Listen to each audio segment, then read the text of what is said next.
you have to set up a time for you, like give yourself a deadline. Because sometimes when we don't give ourselves deadlines, we feel like we have forever to get it done. So set up a deadline to get this done and then figure out a way.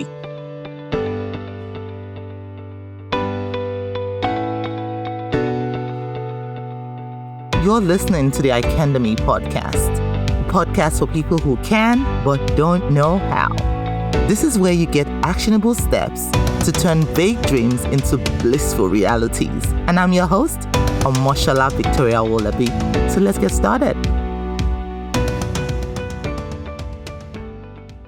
Hello and welcome to another episode of the Icandemy Podcast. On this episode, we have Kimberly Dascy. Kimberly is a woman who has always had the desire to create passive income. And that's what we're going to be talking about today. And in doing that, she actually wowed herself by purchasing an out-of-state cash flowing rental property. She has used her skills that she has learned in life to push through fear while simultaneously acquiring real estate knowledge and through reading books, listening to podcasts, coaching, and attending classes. She was also able to navigate her mother through fear and helped her purchase a first residential property. Kimberly Dascy currently lives in her residential property, which was bought strategically in an area where the price of a home will appreciate in value, which she then plans on selling to purchase a home forever. She's passionate about teaching women and men her process to push through fear and resistance to help them acquire their first property. Her motto that she lives by is push through resistance and you will find victory. This is particularly an important episode because number one, Kimberly is knowledgeable about how to use real estate to your advantage, how to make real estate work for you. Number two, how do you overcome fear, especially in a new territory that you have no background or basis to relate to? That is what Kim is going to be sharing with us today. So thank you, Kim, for coming on the show to share your knowledge and expertise with us. Thank you so much for having me today. I appreciate it. Yeah, thank you. And before we get started and get into all that good stuff, can you please share a bit about yourself? Who is Kim? Tell us a bit about you.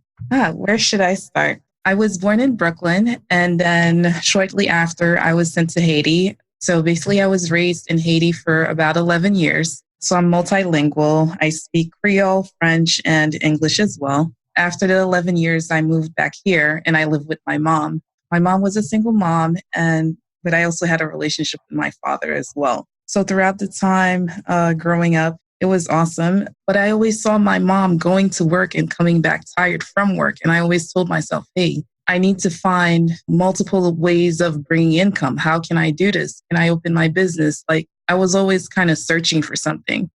So kind of earlier in my search, my uncle, when I was 16 years old, he gave me this book. This book was written by Robert Kiyosaki. It was called Rich Dad, Poor Dad, right? The famous Rich Dad, Poor Dad book. Mm-hmm. So I read it and I was so intrigued by it because Robert Kiyosaki spoke about his poor dad and how he went about doing things. And then he also spoke about his rich dad who went about things a different way. And then he also spoke about the cash flow quadrant. And then I said, you know what? How can I do this? I needed more information. I was just kind of hungry for information and how to go about doing this. So I would kind of search the internet and ask different people how to do certain things. And then I just knew from then on that I wanted passive income. I wanted a business. I wanted to find some way to start inching out of the rat race. Mm. I love how you say that, inching out of the rat race. Exactly, because it's not, it doesn't kind of happen overnight. So it's kind of like a slow build. You know what I'm saying? Right. To get there. Yeah.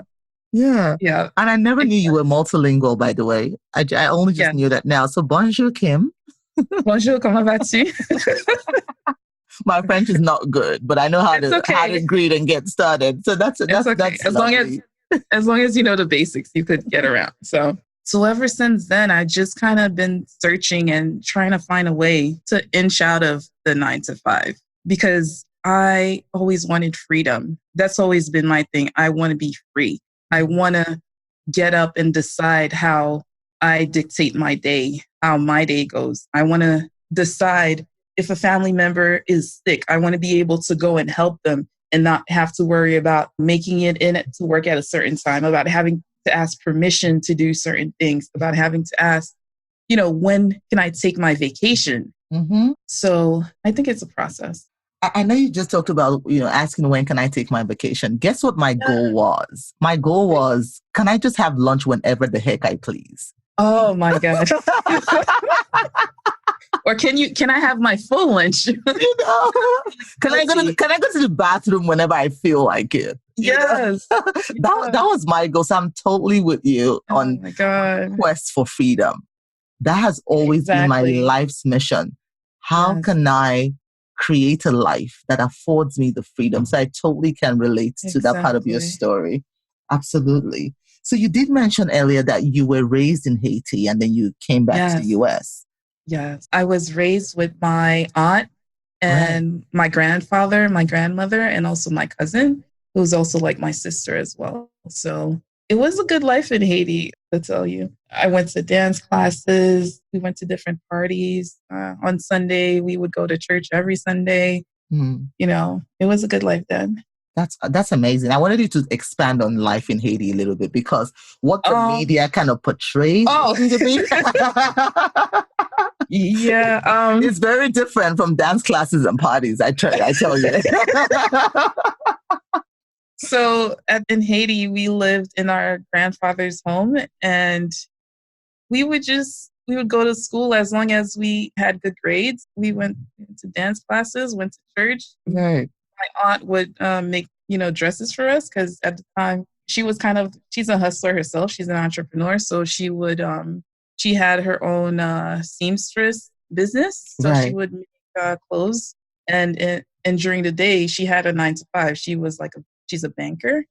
Right. So it wasn't too bad. Like the way they portray it is not necessarily like an all around thing. Yeah. Look, I'm African, right? I have this conversation every day. Like the perception about Africa is not the Africa that I grew up in. And I'm not saying the challenges are not there. They are there and they are valid. But that's not all there is to that continent. There's more. Yeah. There's more. Even the country where, I'm originally Nigerian as well. And the perception, I constantly, it's like I'm always in a debate of some sort. Either for my continent or my country or my race, right? And I'm always trying to defend and say, no, I know there is this challenge, but it's like every other country has the challenges as well. So I just wanted to expand a little bit about Haiti. And so I'm just going to go back to the quest for freedom, because I'm so with you on that one. That's like the dream. Yes. So after reading the book, right, you knew you had the quest, you were on that quest for freedom. And in your words, inching out of the rat race. So what were some of the things that you did to actually... that I started doing? Yeah, what were some actions that you took? Because some of us just read the book and put it down. Not because we don't want to take action, but because we just don't know how. So what were some things that you did? So I ended up going to college. I did the usual, thing that was expected of me. And then I ended up working in finance in different roles throughout my career. And throughout that time, I kind of seeked out freedom again. So I looked into being a life coach, because I wanted to help people and kind of, speak life into them in some sort of way and help them find their way. Just build that one-on-one connection with a person and help them achieve things. I'm really passionate about that. So throughout that time, I had a couple of clients doing life coaching, and I've opened a couple of businesses along the way to create passive income. I opened a blog that kind of, where I had articles about sleep. And then I had, it would bring in money through, what is it called? Amazon FBA, I believe, where you put the link to a certain product and they can buy it. So that's affiliate links. Yes, exactly. You got it. Yeah. So that was put in place to bring in money without actually, you basically set it and forget it, kind of like that. Yeah. I also had books on Amazon that I was selling, a whole bunch of, you ship the books to Amazon and then they ship it out for you. So that's kind of passive in a way as well. Yeah. Oh, even when I was younger, when I was 21, I opened up a children's furniture site, furniture/toy toy store website Wow. back then. I didn't know what I was doing, but I was like, I gotta do this. And I gotta hustle. I gotta try at this rat race. I never gave up, no matter like what. I would just always try something. I'm like, okay, let me try this and see what happens. Let me try that. I never gave up. That's what my dad calls me. He always calls me like the comeback kid. Like no matter what happens to me, I'm always coming back. I'm always coming back and getting back in the fight to see if I can move forward and do something and have something succeed, no matter what happens. Right. So yeah. Now, let me ask you this. You now have decided, okay, real estate is what I'm going to do. And you are doing that now, right? Yes. Investing in real estate is a huge step compared to all the other, kinds of side hustles that you've been, involved with. Where did you get the guts to actually think? The reason I ask this is because, one, Kimberly, and this is just to put some context around this question. A lot of us, myself included, right? Yeah. We were not taught how to invest in anything, let alone real estate, right? Yes, my mom has a property, but she's never had that conversation with me like, oh, this is how you start investing, this is how you buy a property. No. Right? But how did you decide, okay, I'm going to go into real estate and actually take this step and accomplish that? And now you teach people about investing in real estate as well, right? Yes, I do. Yeah. So tell us a bit about that. So what made me decide to go forward with that is because for some reason, I feel like real estate is easier than all of the other things that I've done. Really? I'm not even kidding. Because all of the other things, you kind of have to, it's not as passive, most of them. Mm-hmm. It takes more work. It takes more dedication. It takes more imagination. Mm-hmm. Versus real estate, you kind of like, I feel like you just kind of hunt for it. I feel like I'm a hunter going for the prey, which is the property. Just find it, get it, put it under contract and close on it. And then that's it. And then find a property manager. And then everything gets taken care of. So it's like a no-brainer for me. And for years, like for a long time, real estate is what most millionaires and billionaires invest in. So it's kind of tried and true versus any other business. Does that make sense? Yes, absolutely. And that's true. It's there's this saying that whoever has the land, has the money. Exactly. Because they're not making more land. Mm-hmm. So, but there's definitely going to be renters out there. Absolutely. And as long as you provide a clean place, a clean, efficient place, like there shouldn't be any problem. And my motto was always to make sure that whatever place that I'm buying and the condition it's in, I want to always make sure that the condition that I'm giving the place to the renter in is a condition that I would want to live in myself. Yeah. Does that make sense? Absolutely. Absolutely. Hey everybody, it's Amoshala here with a quick word from our sponsors. You see, when you decide to become an entrepreneur, one thing you do not realize you're signing up for is actually the amount of skills that you need to learn, especially if you're bootstrapping your business and trying to do a lot of things yourself.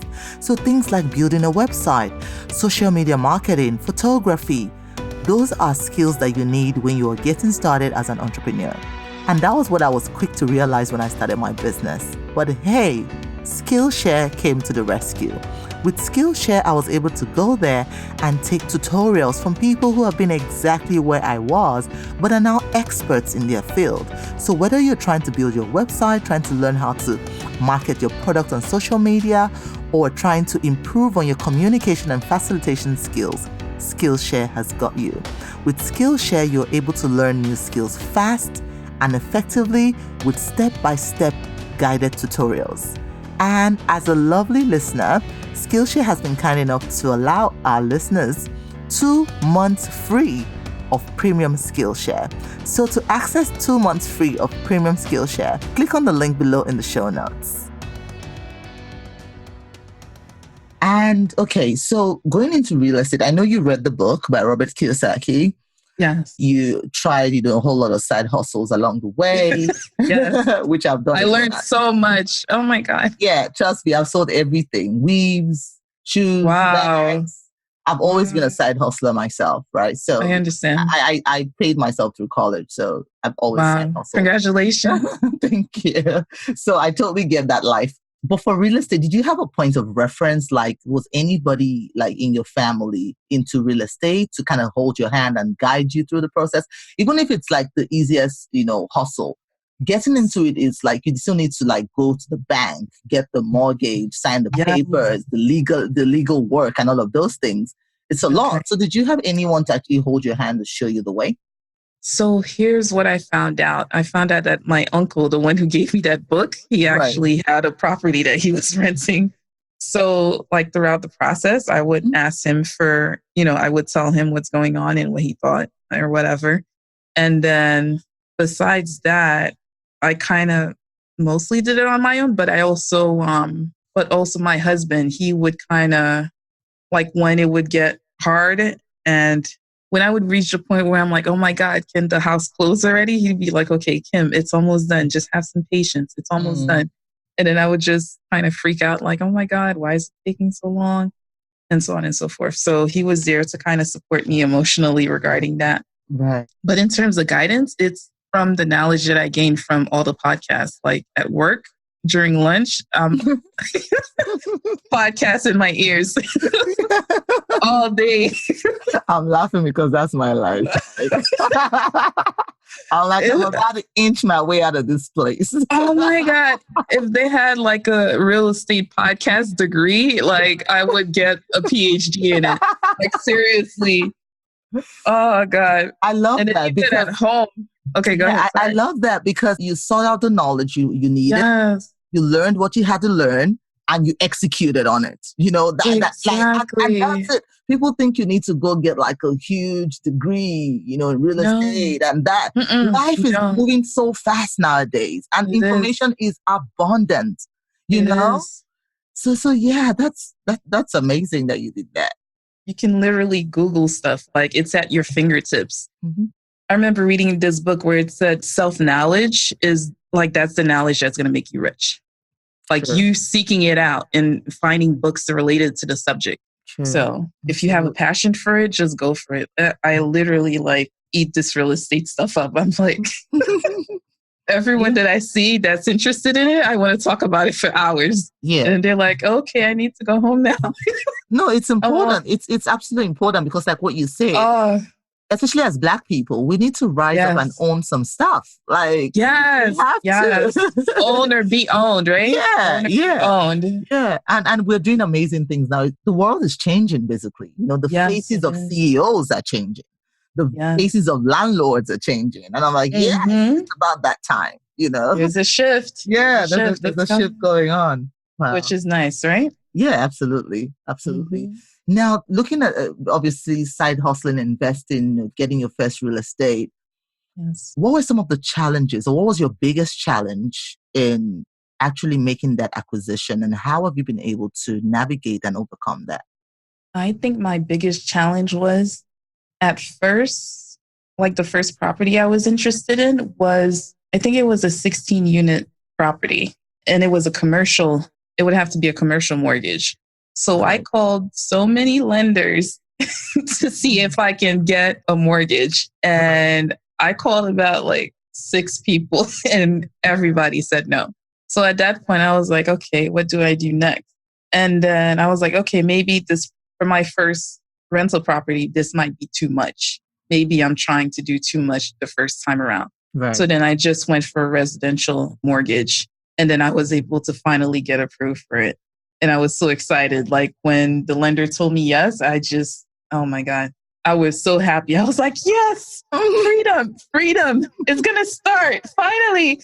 So from then on, I just started looking.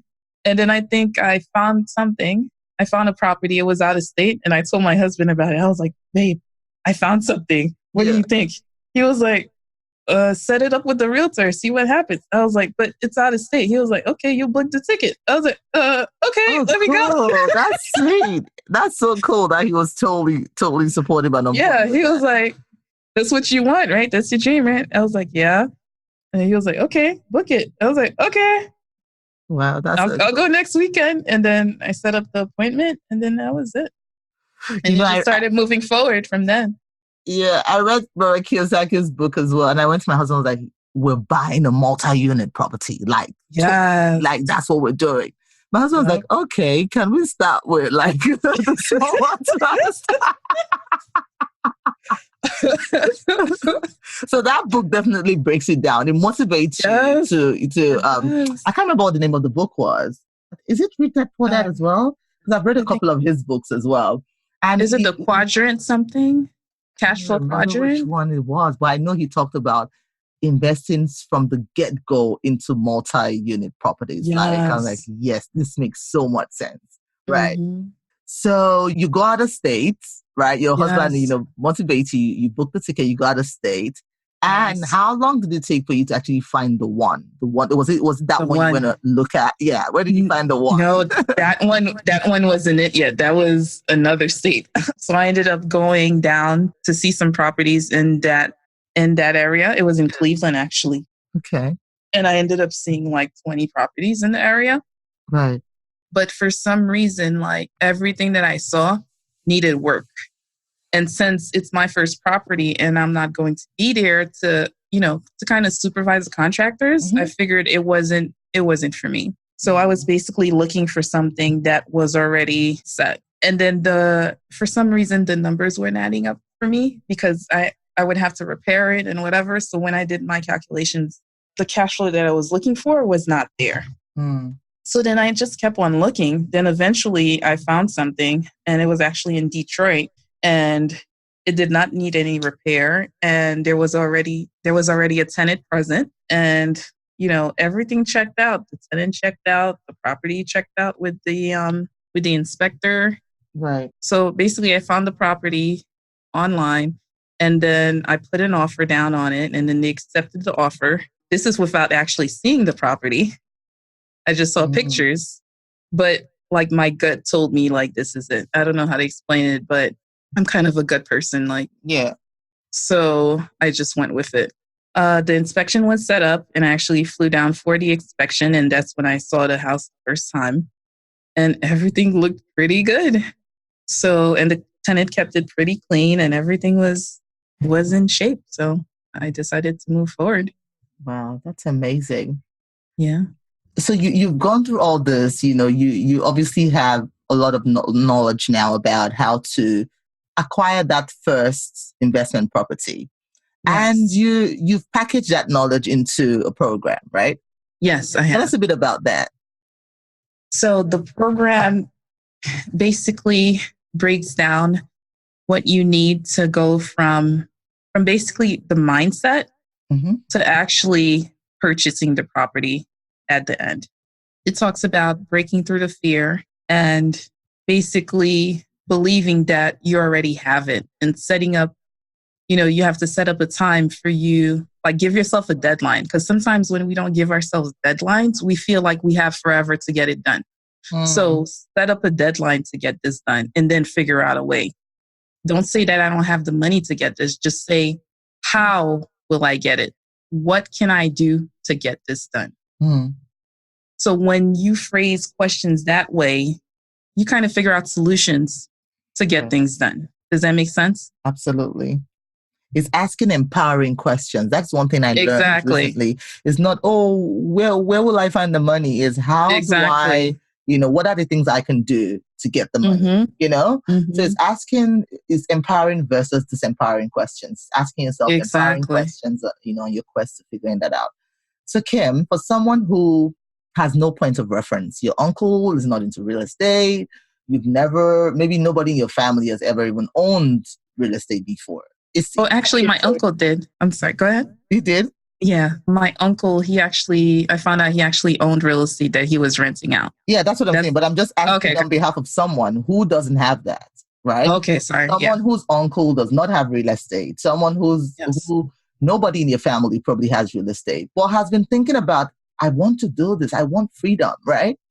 Yes. What are 5 actionable things that they can actually do? Because the thought of going into this territory can be scary, especially if you have no point of reference. Like you had an uncle who gave you a book to read. You had an uncle who was into real estate that you could model or ask questions, right? Yes. Some people don't have that ever. No. So what are some things that they can do from, just having the thought to actually executing and seeing it happen? So I would say the first step would be set a date to complete this goal. Right. The second step I would say is believe that you already have it and it's yours. Because once you get your brain to actually believe it, then it's going to happen. It's going to happen. What's that book? Whatever the mind can believe, you can achieve. Yeah. I forgot his name. I could always email it to you. Yeah. So cool. What else? Get a pre-approval letter from a lender and don't give up. Like it doesn't matter what your credit score is. Keep on working on your credit, but try to get a pre-approval letter to see what you're approved, how much you're approved to purchase. Right. Even if you get denied many times, keep on doing it. Reach out to several lenders, ask people if they know any lenders or what lenders they've used in the past for their homes. Just keep on looking for one so you can get your pre-approval letter. Right. And then after that, I would say don't give up. Have people around you who will support you through this process because sometimes you will reach a point where you're like, okay, this is just kind of nerve-wracking, when will I close and all these things, but do not give up because once it's set up and in your name and your name is on the deed, it's done. It's practically done. The other steps are minimal. So do not give up until your name is on the deed. Get your name on the deed. Exactly. Get your name on the deed. Cool. Exactly. Cool. And then I would say the last step would be get a good team in terms of real estate. Like get a good lender, get a good property management, get a good realtor who's going to work with you and kind of get someone who works with investors and who's kind of patient with you and will kind of guide you in a way. So those are the 5 things I would say are the most important things. Oh, that's amazing. And that's actionable step right there. And the one that stands out to me the most is that believing that you already have it. I think that's where a lot of people stop. They cannot just envision that, okay, this is me already in possession of this property even before it happens. And that's the key right there. And always ask yourself, why not me? Exactly. Why not me? Why not me? Exactly. Who says I can't do it? Why not me? Tell me why. Yeah. I think it's just a conditioning, especially for someone who has come from a background where, they've not been able to have that as a thing, it can be a bit difficult. Exactly. At that point, you have to rewire your mind, change the people you hang out with if they're not talking about it. Not to say you have to not talk to them, but surround yourself with people who are headed where exactly. Talk to them about it because, you're a product of your environment. Read some books, listen to podcasts. They're free. Just listen. Just put those earphones on and listen. When you're cooking, listen. Instead of watching TV, listen to podcasts. When you're driving, listen to podcasts. There's the podcast university out there and it is free. And the information on it is invaluable. Right. And also take classes if you can. There are some inexpensive classes out there with people who actually have the experience. Like I've taken, a couple of classes where I went in person and saw properties that were being fixed. And the ladies there shared so much information about real estate with the group. And it was amazing. So, get out there. Right. This has been so good, Kim. Thank you for sharing. And if people want to learn more from you, if they want to ask questions about how, or just need your help basically getting started, where can they find you? So they can reach me at Kimberly_Dascy on Instagram. Right. That's my Instagram handle. And currently I'm offering a 10% discount for people listening to this podcast. Wow. Thank you. That's amazing. On your course, right? Yes. And they can use discount code Victoria. Lovely. And where can they sign up to that? They can just reach out to me through Instagram and send me a DM. Cool. And I'll have them set up. Thank you. Cool. Exactly. That's cool. Thank you so much, Kim, for coming on. I will be including the links to Kim's social media presence in the show notes. Well, I just want to say a big thank you for coming on and sharing your expertise, sharing your story and your knowledge with us. Thank you so much for having me. It was a pleasure, Victoria. All right. Thank you, Kim. Thanks. Thank you. So there you have it. Thank you so much for listening. And for more content like this, follow us on our social media handles. On Facebook, it's at Icandemy, the Facebook page. On Instagram, it's at Icandemy. Or come say hello over on my personal page. On Instagram, it's at Omoshola Speaks. On Facebook, it's Victoria Wallaby. Feel free to reach out, introduce yourself, say hello. I love meeting you. And if you have any stories that you feel will inspire another woman to action, I want to hear from you. I really do. I love hearing from you. Send me an email to hello@icandemy.org. So it's hello@icandemy.org. And if you find this content valuable, please rate and review on iTunes. Leave a review. It matters to us so that people can find it. So like, rate, and review on iTunes, on Google Podcasts, and everywhere you listen to your podcast. Thank you.